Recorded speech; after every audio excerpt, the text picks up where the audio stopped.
प्रणाम अजय भोजपुरी। तो बन रहल बा ललका मरचा के कूचा। मसाला में सौंफ, अजवाइन, मंगरैल, तेलहन पाउडर, धनिया पाउडर के गरम तवा पर हल्का सेंक लेवे के बा। फिर ठंडा होखला पर सौंफ के दरदरा पीस लेवे के बा और अमचूर पाउडर डाल के सारा मसाला एक संगे मिला लेवे के बा। जिससे कि देख सकेनी हर मसाला तैयार कइल जा रहल बा, जौना में सौंफ, अजवाइन, मंगरैल, तेलहन आदि बा।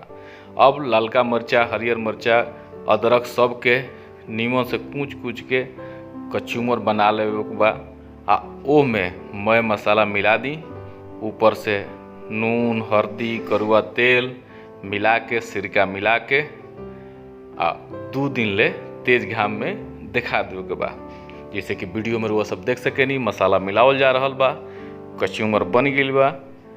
आ वो मसाला के मिला के बढ़िया से फेंट फाँट के आ एकरा में नून, हल्दी, करुआ तेल आदि मिला के घामा दिखा देवे के बा।